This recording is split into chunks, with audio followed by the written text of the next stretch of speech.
మీరు బాగా ఒక పనిలో ఎంగేజ్ అయ్యి ఉన్నారు. కానీ స్టమక్‌లో ఒక సీక్రెట్ బెల్ మోగుతుంది. ఏంటి? ఆకలేస్తుంది అని చెప్పి. ఈ సీక్రెట్ బెల్ ఎవరు మోగిస్తున్నారు? అదే గ్రెలిన్. ఇది ఒక హార్మోన్ అండి.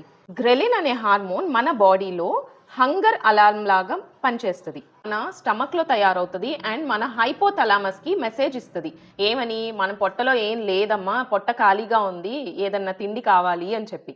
మిడ్‌నైట్ ఫ్రిడ్జ్ ఓపెన్ చేసి తినటం, లేదంటే ఎగ్జామ్స్ టైమ్‌లో బాగా ఆకలి వేయటం, లేదంటే ఫుడ్ వ్లాగ్స్ చూసినప్పుడు ఆకలేయటం వీటన్నిటికి కారణం ఈ కల్ప్రిట్ గ్రెలిన్ అనే హార్మోన్. ఈ గ్రెలిన్ హార్మోన్ లెవెల్స్ అనేవి మన స్టమక్ బాగా ఫుల్‌గా ఉన్నప్పుడు ఆ హార్మోనల్ లెవెల్స్ అనేవి తగ్గిపోతాయి అండ్ స్టమక్ ఎంప్టీగా ఉన్నప్పుడు హార్మోన్ లెవెల్స్ అనేవి పెరుగుతాయి. సో, ఇది ఒక టైమ్ బేస్డ్ సైకిల్ లాగా వర్క్ చేస్తది. దీని గురించి మాకెందుకు అనుకుంటున్నారా? వెయిట్ తగ్గాలి అంటే ఈ గ్రెలిన్ హార్మోన్‌ని కంట్రోల్ చేయటం చాలా ఇంపార్టెంట్. లేదంటే మనకి ఆ హంగర్‌నెస్ పెరిగిపోతూ ఉంటది. మనం తినేస్తూనే ఉంటాము.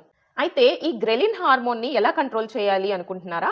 ఎక్కువ ప్రోటీన్ డైట్ తీసుకుంటూ ఉండటం, తర్వాత బాగా హైడ్రేటెడ్‌గా ఉండటం, అడిక్వేట్ స్లీప్ ఉండటం, స్ట్రెస్ కంట్రోల్ చేసుకోవటం వల్ల, తర్వాత ఫ్రీక్వెంట్‌గా స్మాల్ మీల్స్ ఒకేసారి ఎక్కువ తినటం కాకుండా కొంచెం కొంచెంగా ఒక 3, 4 టైమ్స్ తినటం వలన, ఫైబర్ రిచ్ ఫుడ్స్ ఎక్కువ తీసుకోవటం వల్ల ఈ గ్రెలిన్ హార్మోన్ లెవెల్స్ అనేవి మనం కంట్రోల్‌లో ఉంచుకోవచ్చు. ఇంకో మిత్ ఏముందంటే మనం ఫాస్టింగ్ చేయటం వలన మన వెయిట్ అన్నది తగ్గుతది అని చెప్పి అనుకుంటాం కదా!